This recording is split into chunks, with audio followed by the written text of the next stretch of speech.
Jesus, I surrender all to Him. I freely give. I will ever love and trust Him in His presence daily. The 22nd of December, 1899, Volume 3. How God draws us to love Him in three ways, and how He manifests Himself to the soul in three ways. This morning my adorable Jesus was not coming. After much waiting and waiting, He made Himself just barely seen several times, like a lightning that flashes by. But I seemed to see a light rather than Jesus. And in this light a voice which the first time it came said, I draw you to love me in three ways, by dint of benefits, by dint of sympathies, and by dint of persuasions. Who can say how many things I comprehended in these three words? It seemed to me that in order to attract my love and also that of the other creatures, blessed Jesus makes benefits rain down for our good. And in seeing that this rain of benefits does not reach the point of gaining our love, He reaches the point of rendering Himself sympathetic. And what is this sympathy? It is His pains suffered for love of us, to the point of dying, deluging blood upon a cross, where He rendered Himself so sympathetic as to enamour of Himself His very executioners and His fiercest enemies. Even more, in order to attract us more and render our love stronger and more stable, He left us the light of His most holy examples, united to His celestial doctrine, which like light dispel for us the darkness of this life and lead us to eternal salvation.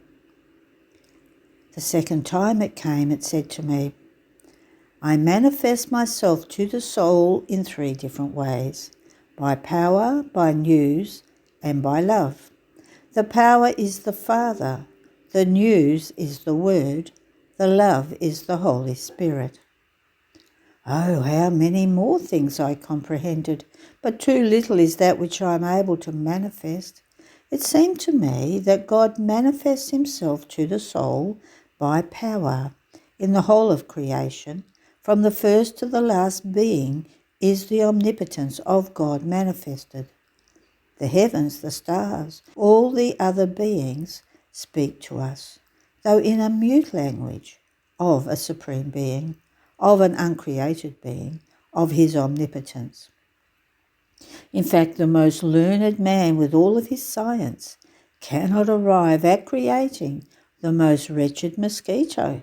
And this is that there must be a most powerful uncreated being who created everything and gives life and preservation to all beings. Oh, how the whole universe in clear notes and with indelible characters speaks to us of God and of His omnipotence. Therefore, one who does not see Him is voluntarily blind. By news, it seemed to me that blessed Jesus, in descending from heaven, came upon earth in person to give us news of what is invisible to us. And in how many ways did He not manifest Himself? I believe that everyone can comprehend the rest by himself. Therefore, I will not go on speaking. End of the reading. The 22nd of December, 1903, Volume 6. The cross forms the incarnation of Jesus in the womb of souls and the incarnation of the soul in God. As I was in my usual state, my adorable Jesus came as crucified, and after He shared His pains with me while I was suffering, He told me, My daughter, in the creation I gave my image to the soul. In the incarnation I gave my divinity, divinizing humanity. And since in the very act, in the very instant, in which the divinity incarnated itself in humanity. In humanity, it incarnated itself in the cross in such a way that from the moment I was conceived united with the cross. It can be said that just as my cross was united with me in the incarnation, which I did in the womb of my mother, so does my cross form as many other incarnations of mine in the wombs of souls. And just as the cross forms my incarnation in souls, the cross is the incarnation of the soul in God, destroying in her everything that gives of nature, and filling her with the divinity so much as to form a sort of incarnation, God in the soul and the soul in God.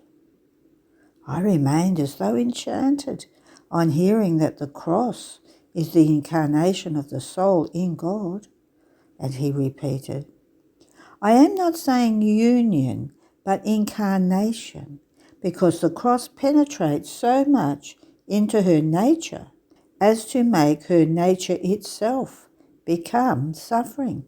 And where there is suffering, there is God, as God and suffering cannot be apart. And the cross forming this incarnation renders this union more stable, and the separation of God from the soul almost as difficult as is separating suffering from nature. On the other hand, through union, the separation can easily occur.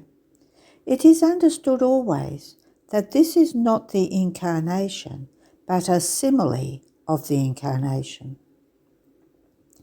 Having said this, he disappeared, but after a little while he came back in the act of his passion, when he was covered with opprobriums, with ignominies, with spit.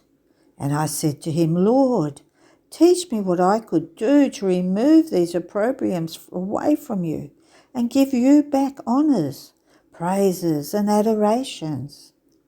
And he said to me, My daughter, around my throne there is a void, and this void must be filled with the glory that creation owes me.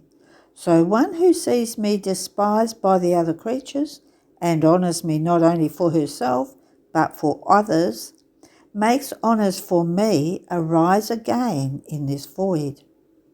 When she sees me unloved and loves me, she makes love for me arise again. When she sees that I fill creatures with benefits, while they are not grateful to me and do not even thank me, and she is grateful to me as if those benefits were given to her, and she thanks me, she makes the flower of gratitude and of thanksgiving arise again for me in this void. And so with all the rest that creation owes me, but denies to me with awful ingratitude.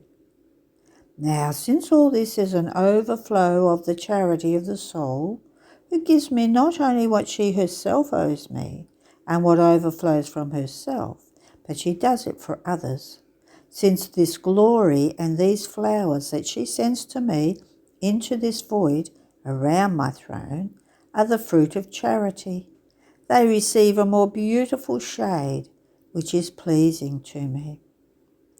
End of the reading. The 22nd of December 1904, Volume 6. The more the soul is empty and humble, the more the divine light fills her and communicates its graces and perfections to her. As I was in my usual state, I saw little baby Jesus with a fistful of light in his hand and rays flowing out through his fingers.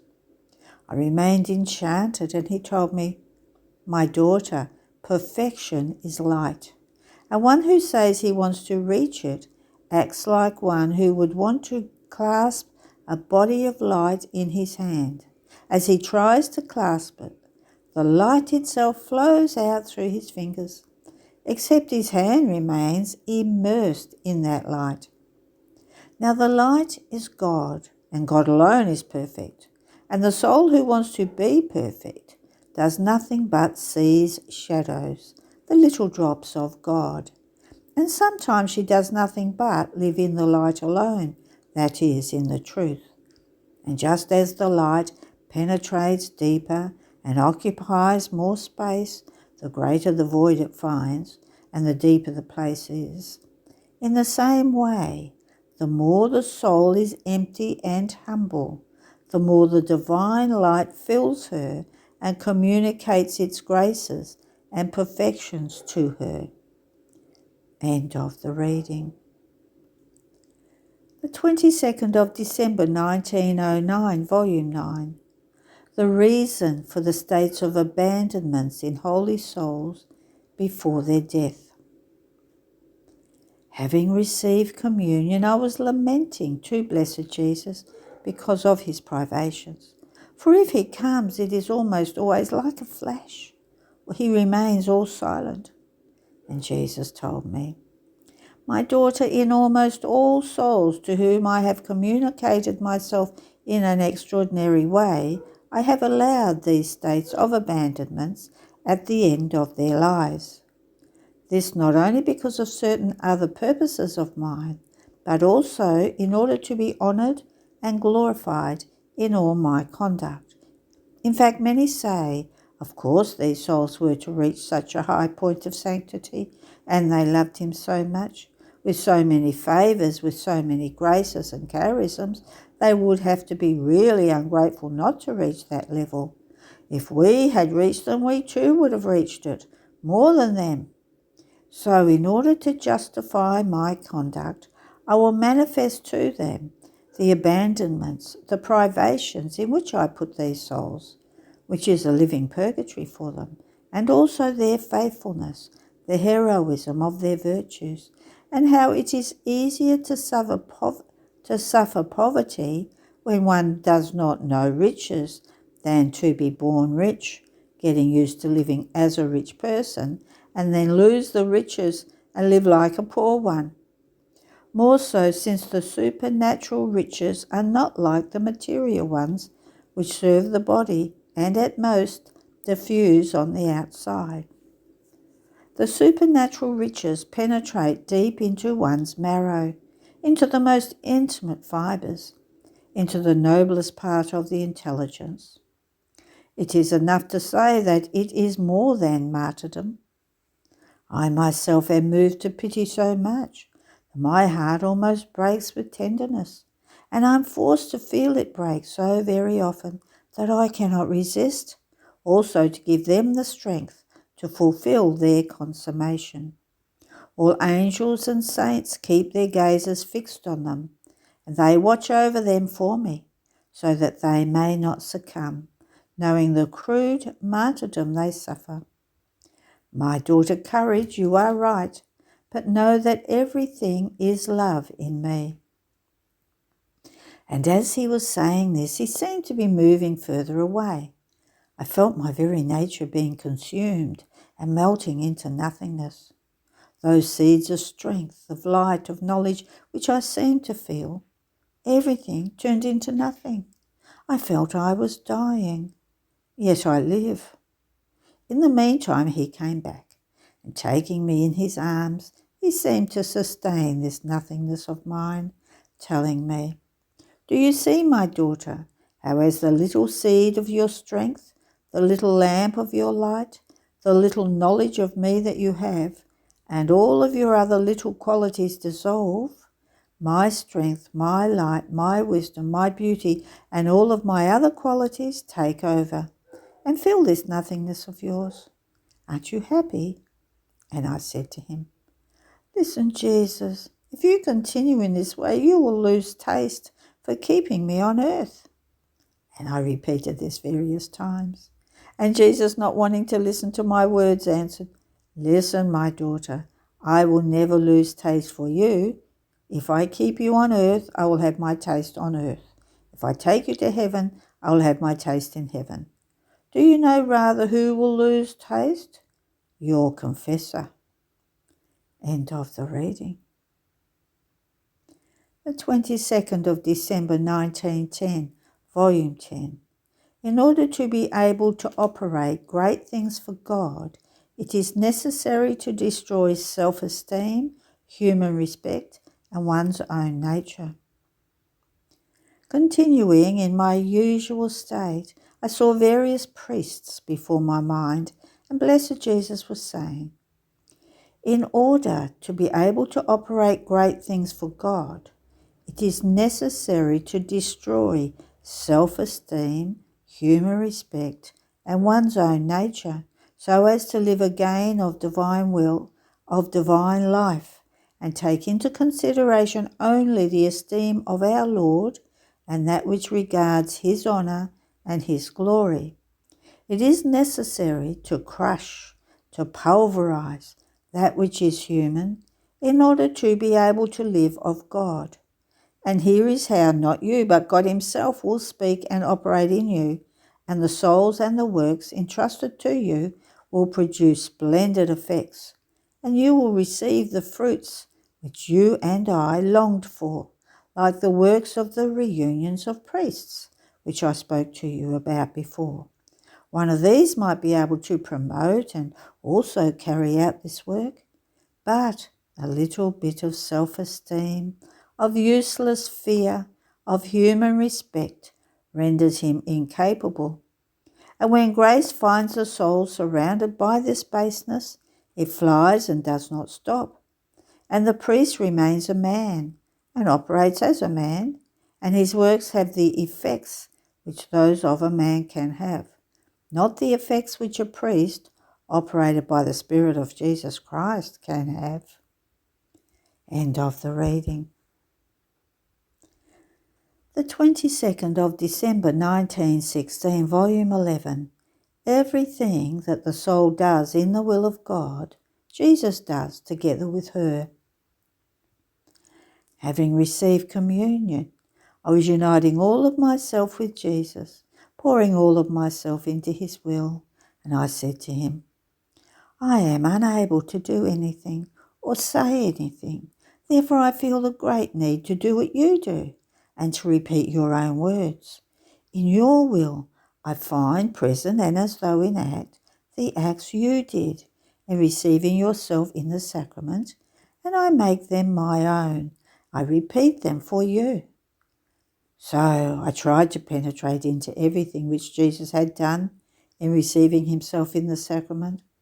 And while I was doing this, he told me, my daughter, the soul who does my will, and whatever she does in my volition, forces me to do whatever she does together with her. So if she receives communion in my will, I repeat the acts I did in communicating myself, and I renew the complete fruit of my sacramental life. If she prays in my will, I pray with her and renew the fruit of my prayers. If she suffers, if she works, if she speaks in my will, I suffer with her, renewing the fruit of my pains. I work and speak with her, and I renew the fruit of my works and words, and so with all the rest. End of the reading. The 22nd of December, 1920, Volume 12. The creative power is found in the divine will, deaths which give life to others. I was thinking about the most holy will of God, saying to myself, what a magic force this divine will has, what power, what enchantment.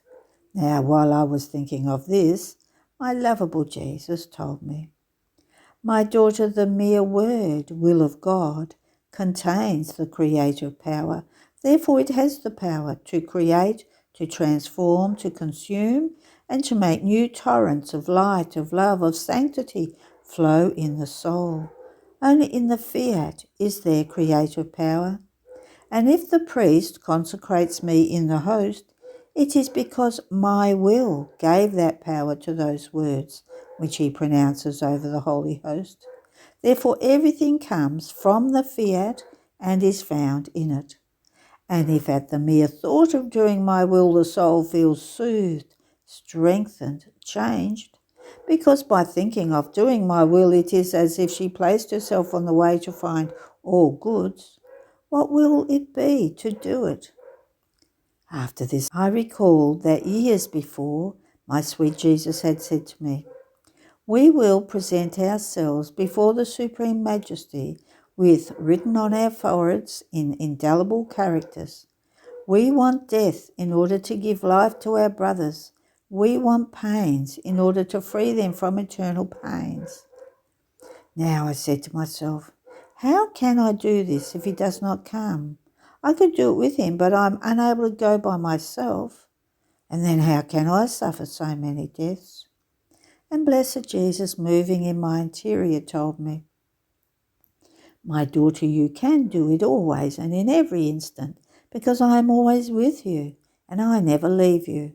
And then I want to tell you how these deaths are and how they are formed. I suffer death when my will wants to operate some good in the creature, and departing from me, it brings with itself the grace and the help which are needed in order to do that good. If the creature is disposed to do that good, it is as if my will multiplied another life. If the creature is reluctant, it is as if my will suffered a death. Oh, how many deaths does my will suffer? Death in the creature is when I want her to do some good, and by not doing it, her will dies to that good.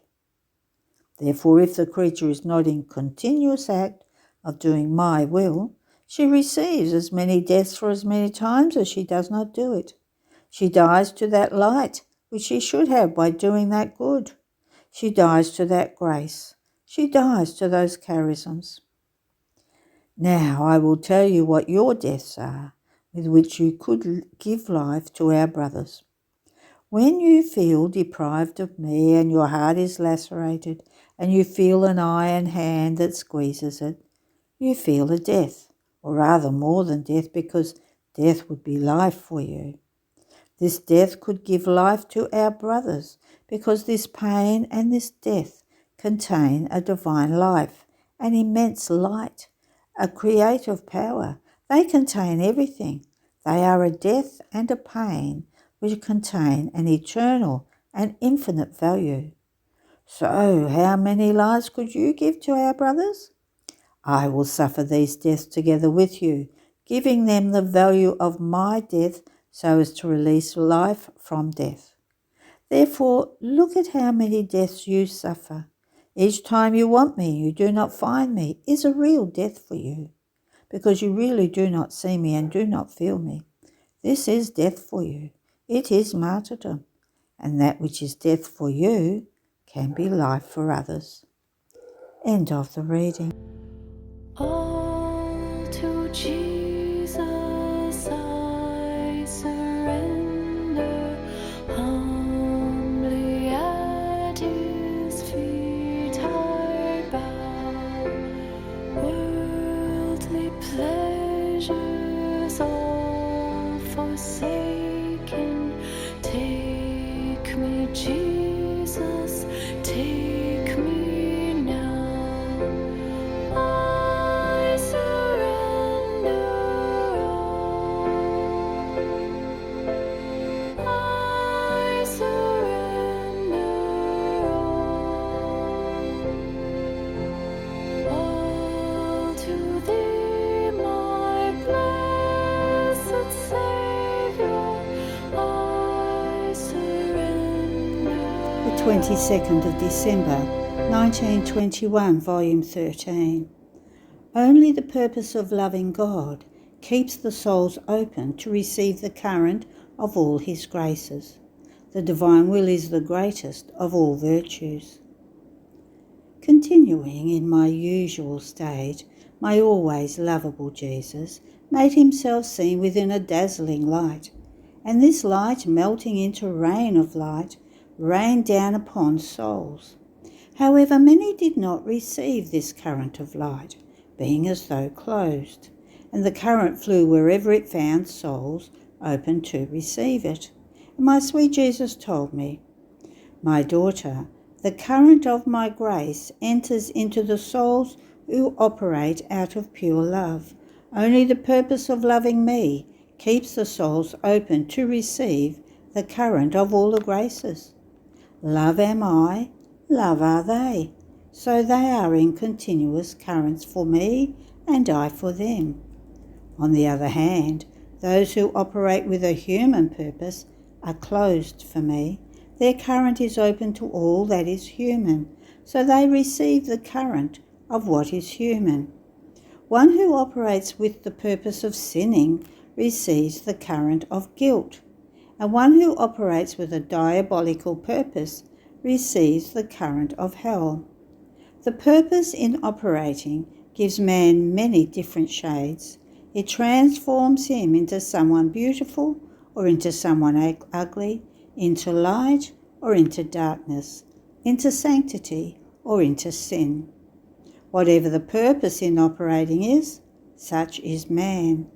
Therefore my current does not enter into everyone, and since it is rejected by the souls who are closed with me, it unloads itself more impetuously and abundantly upon the souls who are open. Having said this, he disappeared, but later he came back and added, "Would you be able to tell me why the sun illuminates the whole earth? Because it is much bigger than the earth, and since it is bigger, it has the capacity of covering with its light the whole circumference of the earth. If it were smaller, it would illuminate only part of it, but not all of it. Therefore, smaller things are enveloped and absorbed by bigger things. Now my will is the greatest of all virtues. Therefore, all virtues remain as reduced and dissolved within my will. Even more, before the virtue of the sanctity of my will, the other virtues tremble out of reverence toward my will, and if without my will virtues think of doing something great, at the contact with the sanctity and power of the virtue of my will, they realize they have done nothing, and in order to give them the mark of virtues, I am forced to plunge them into the immense sea of my will. Not only has my will primacy over all, but it gives the different shades of beauties to the virtues.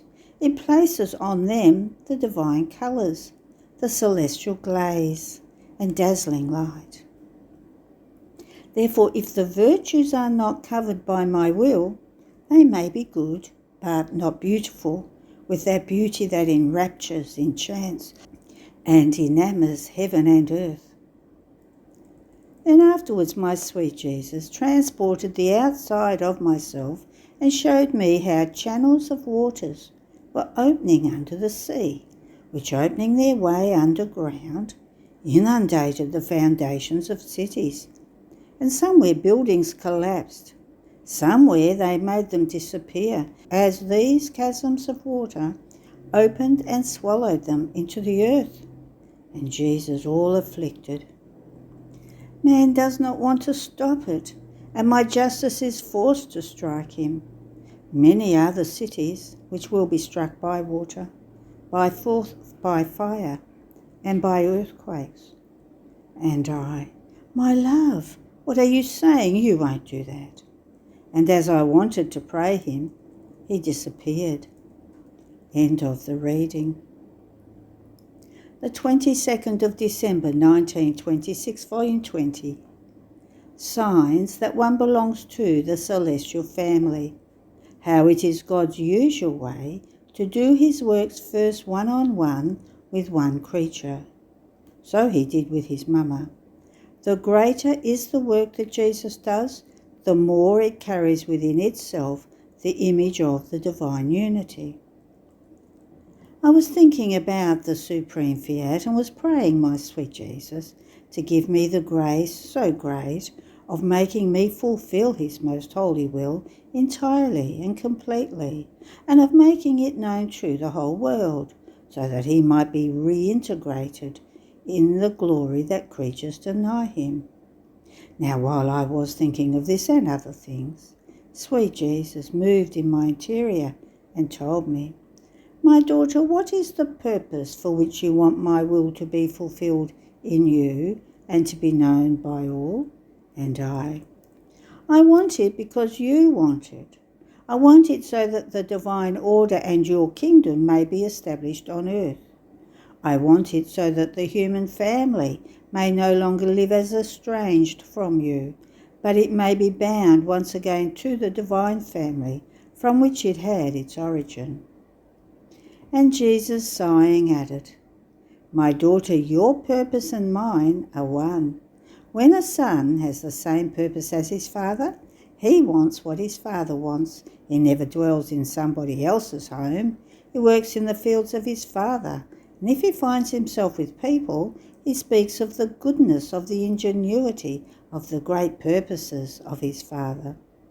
It is said of this son that he loves his father, that he is a perfect copy of him, that it shows clearly from all sides that he belongs to that family, that he is a worthy son who carries within himself with honour the generation of his father.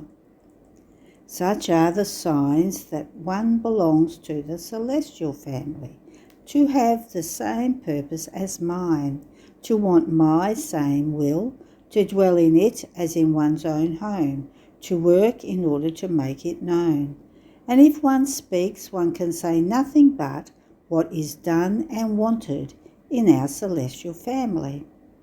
This creature is recognised in clear notes and from all sides, and with reason, and with justice, and by right, as a daughter who belongs to us, as one from our family who has not decayed from her origin, who preserves within herself the image, the manners, the bearings, the life of her father, of he who created her.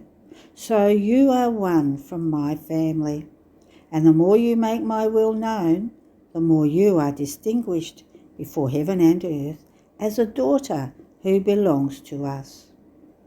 On the other hand, when one does not have our same purpose, little he dwells, or not at all, in the royal palace of our will. He keeps going around, now to some house, now to some vile hovel. He keeps wandering about in the outdoors of passions, doing acts unworthy of his family. If he works, it is in foreign fields. If he speaks, the love, the goodness, the ingenuity, the great purposes of his Father never resound on his lips. So in all his bearing, he cannot be recognised at all as one who belongs to his family. Can this one be called a son of his family? And if he came from it, he is a degenerate son who has broken all the bonds and relations that bound him to his family. Therefore only one who does my will and lives in it can be called my child, a member of my divine and celestial family. All others are degenerate children, and as though foreign to our family.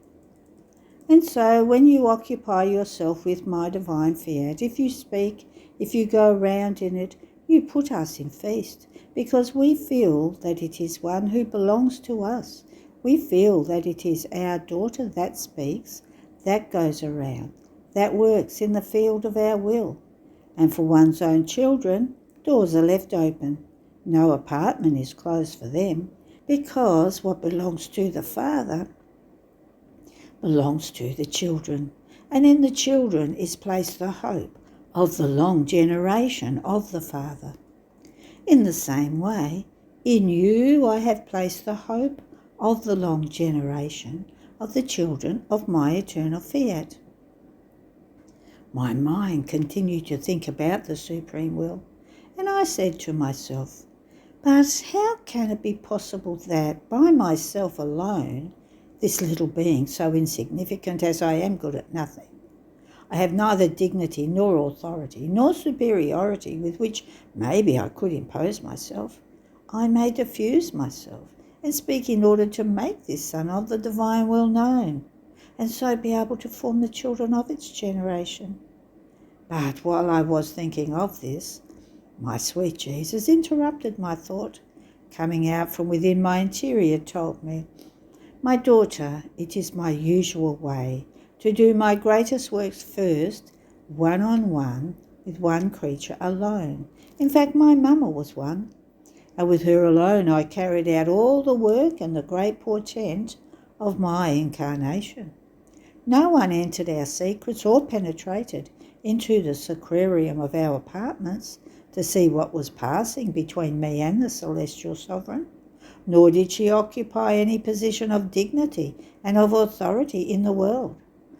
In fact, when I choose, I never look at dignities and superiorities, but I look at the little individual within whom I can look at my will in its face, which is the greatest dignity and authority.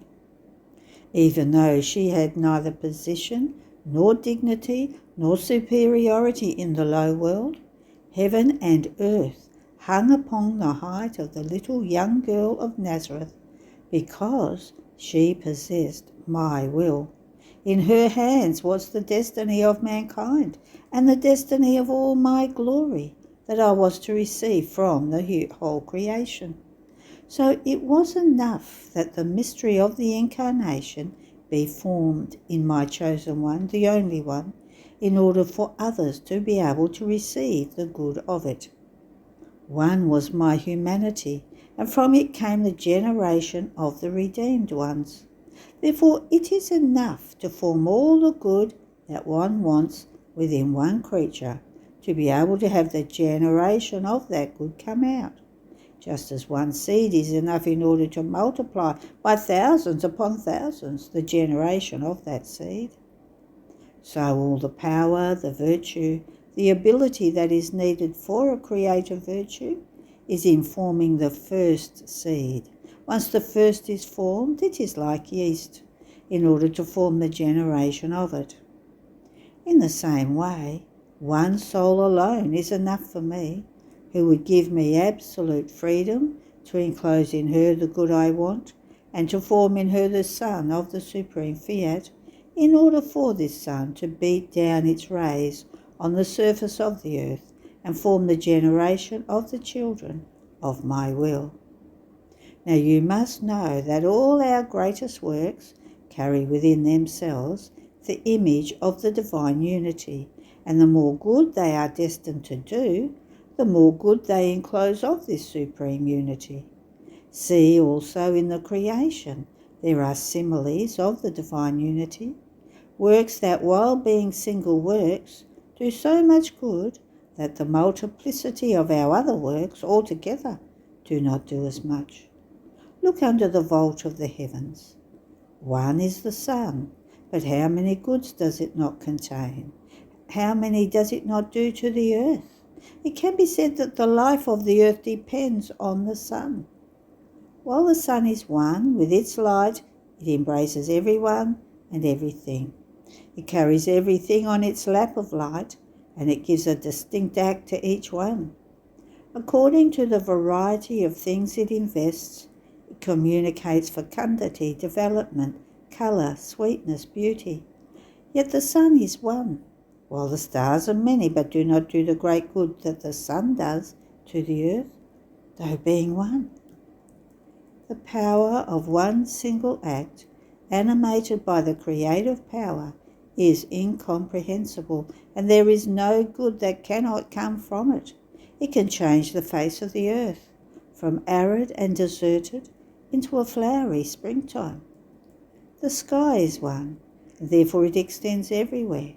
Water is one, and even though it seems to be divided in many different points of the earth, forming seas, lakes and rivers, yet in descending from heaven it comes down in one form, and there is not one point of the earth in which water does not reside. So the things created by us that carry within themselves the image of the divine unity are those that do more good. They are the most necessary, and the earth could not have life without them. Therefore, my daughter, do not think that you are alone.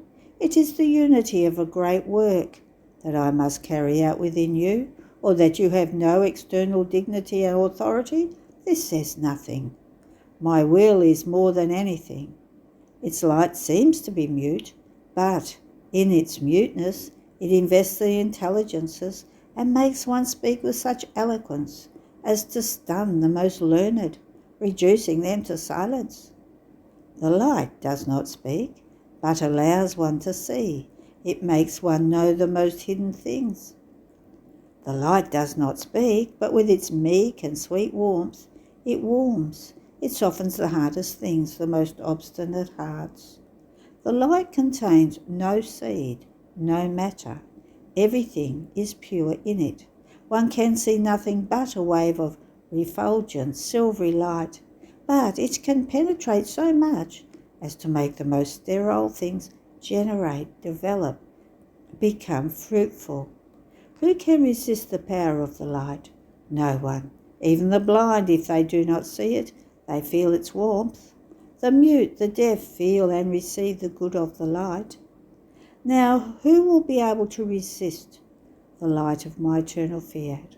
All of its knowledges will be more than rays of light of my volition that will beat down on the surface of the earth and penetrating into the hearts will bring the good that the light of my will contains and can do.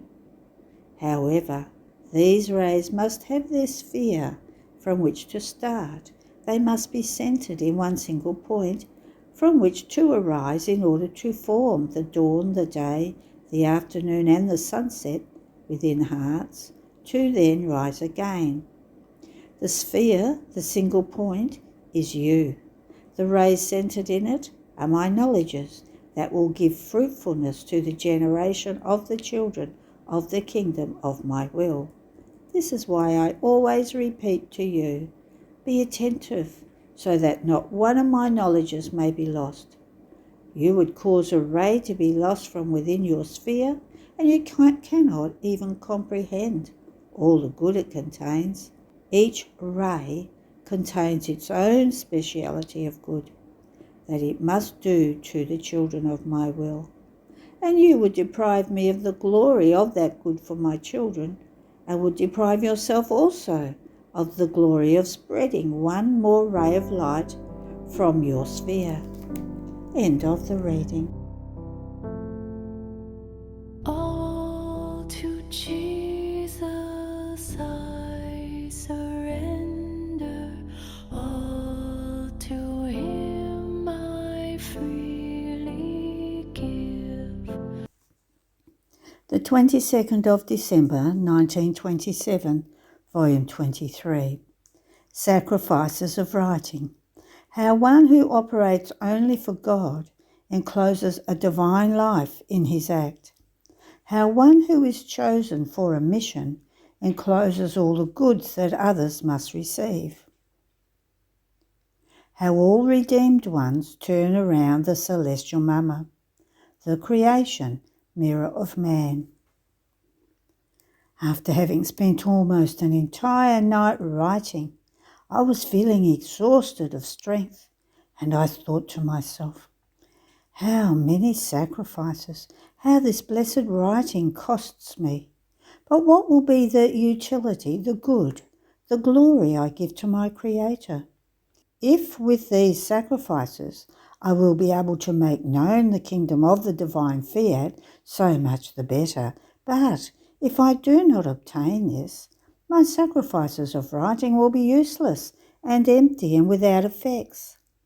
Now, while I was thinking about this, my lovable Jesus came out from within my interior, and clasping me to himself to give me strength, he told me, "Beloved daughter of my divine volition, courage in going forward.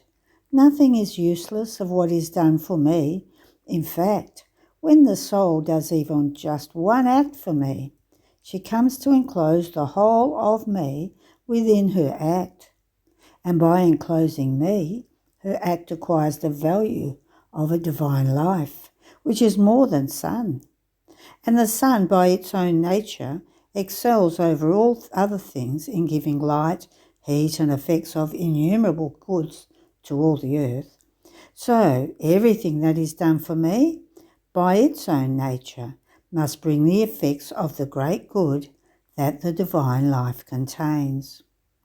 Moreover, you must know that all the knowledges and manifestations that I give you about my will, and that you write on paper, do not depart from you, but remain centralized in you, like rays inside their sphere. And this sphere is my very divine will, reigning in you, that delights with great love in adding ever new rays that it makes with its knowledges in this sphere, so that creatures may find enough light to know it, and enrapturing attractions to love it. All the rays to form the kingdom of the divine will be enclosed in this sphere, and all the rays starting from within one single sphere will have one single purpose, to form my kingdom. However, each ray will have a distinct office. One ray will enclose the sanctity of my divine fiat and will bring sanctity.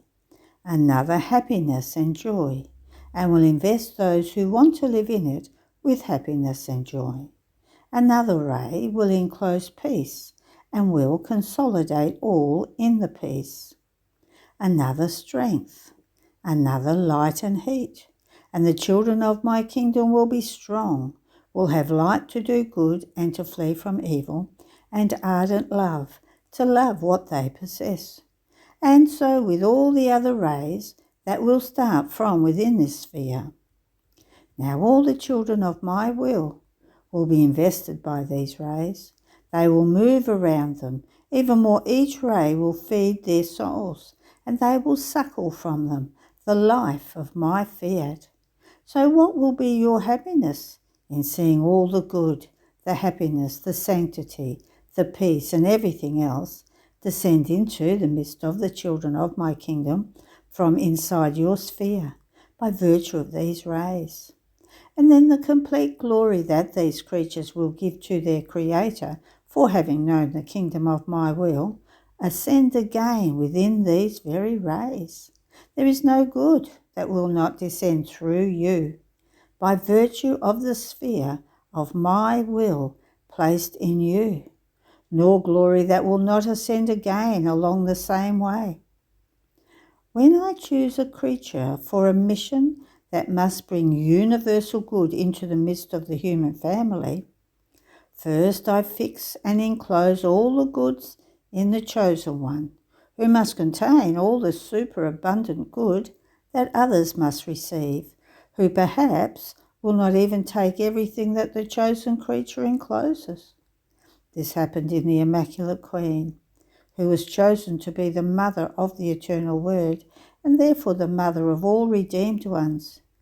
Everything that they were to do and all the good they were to receive was enclosed and fixed inside the Sovereign Queen of Heaven, as though inside a sun's sphere, in such a way that all the redeemed ones move around the sun of the Celestial Mama, in such a way that she, more than most tender mother, does nothing but feed her rays to her children, to nourish them with her light, with her sanctity, with her maternal love.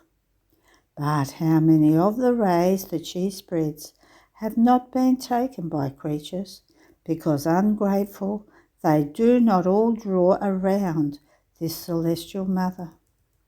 So one who is chosen must possess more than what all others together should possess, just as all fine light in the sun, in such a way that all creatures do not take the whole expanse of its light and the intensity of its heat, so it happened with my Mama. The goods that she contains are such and so many that more than sun, she spreads the beneficial effects of her vital and vivifying rays. And so it will be for the one who has been chosen for the kingdom of my will. See then how the sacrifice of writing will be repaid to you. First, the good of the ray of that knowledge is fixed in you, and then you will see that good descend through you into the midst of creatures, and in return the glory of the good that they will do ascend again within that same light. How happy you will be in heaven, and will thank me for the sacrifices I had you make. My daughter, when a work is great, universal, and encloses many goods that all can enjoy, greater sacrifices are needed, and the one who is chosen to be the first must be disposed to give and sacrifice her life as many times for as many goods as she encloses, in order to give, together with those goods, her very life for the good of her other brothers? Did I not do the same in redemption? Don't you perhaps want to imitate me? After this I continued my round in the creation in order to follow the acts of the divine will present in it. And my beloved Jesus added, "My daughter, before man was created, first I wanted to create the whole creation, which was to serve as mirror for man. And as he would reflect himself in it, it was to serve him so that he might copy within himself the works of his Creator. The copy of all creation that he was to make within himself was to be such and so great that all the reflections of it were to be seen in man like a mirror, and all the reflections of him in the creation. So they were to reflect themselves in each other. God loved man more than the whole creation, and this is why first he wanted to form for him the mirror of his works, so that reflecting himself in it, he was to copy the order, the harmony, the light, the firmness of the works of he who had created him. But ungrateful man does not look at this mirror in order to copy it, and this is why he is disordered. His works are without harmony, clashing, like one who wants to play without learning music. Instead of giving pleasure to those who listen to him, he causes bother and discontentment. The good he does is without light and heat, and therefore without life, and inconstant at each blowing of the wind. This is why I call one who must live in my divine will to reflect herself in the creation, so that moving around within it, she may find the stairs in order to ascend in the order of my will." End of the reading. The 22nd of December 1929, Volume 27. How the greatest works cannot be done on one's own, for they would die at birth. The 3 prisons of Jesus, the 2 mammas. My abandonment in the divine fiat continues, and my tender Jesus, making himself seen as a tiny little baby, either in my heart or in the womb of the celestial mamma, but so very tiny, with an enrapturing beauty, all love, with his face wet with tears, and he cries because he wants to be loved. Sighing, he tells me, why am I not loved? I want to renew in souls all the love I had in incarnating myself, but I find no one to whom to give it. In incarnating myself, I found my Queen Mama, who gave me the field to pour out my love and to receive in her maternal heart all the love the creatures rejected from me. She was the depository of my rejected love, the sweet company of my pains, her ardent love that dried my tears. The greatest works cannot be done on one's own, but 2 or 3 at least are needed, as depositories and nourishment of the work itself. Without nourishment, works cannot have life. There is the danger that they might die at birth. This is so true that in creation there were the 3 of us, divine persons, in creating it. And then we made man as the depository of our work. Not content because works alone do not bring happiness, we gave him the company of the woman. In the incarnation, the 3 divine persons were concurring, and in my company, or rather they were inseparable from me, with the addition of the Celestial Queen, and she herself was the divine depository of all the goods of the incarnation. See then how the company of the creature is necessary to me in order to form my works. A creature who would place herself at my disposal in order to receive the great good I want to give her. So do you want to be my second Mama? Do you want to receive the great good of the renewing of my incarnation as the endowment of the kingdom of my divine fiat? In this way I will have two mamas. The first who let me form the kingdom of redemption, the second who will let me form the kingdom of my divine will. And placing his tiny little hands on my face, caressing me, he told me, my mama, maternal love surpasses all loves, so you will love me with insuperable love of mother. After this he kept silent, wanting to be rocked in my arms. And then he added, my daughter, now you must know the excess of my love, where it led me. In descending from heaven to earth, it led me into a most narrow and dark prison that was the womb of my mama. But my love was not content. Within this very prison it formed for me another jail. That was my humanity, that jailed my divinity. The first prison lasted 9 months for me. The second prison of my humanity lasted for me as many as 33 years. But my love did not stop. Toward the end of the prison of my humanity, it formed for me the prison of the Eucharist, the littlest of prisons, a little host in which it imprisoned me, humanity and divinity, and I would have content myself with being there as though dead, not letting one breath, nor a movement, nor a heartbeat be heard, and not for a few years, but until the consummation of centuries. So I went from prison to prison. They are inseparable from me. Therefore I can be called the divine inmate, the celestial prisoner. In the first 2 prisons, in the intensity of my love, I matured the kingdom of redemption. In the 3rd prison of the Eucharist, I am maturing the kingdom of my divine fiat. And this is why I called you to the prison of your bed, so that together, both of us prisoners, in our solitude, bonding together, we may make the good of the kingdom of my will mature. If a mama was necessary to me for redemption, so also do I need a mama for the kingdom of my fiat.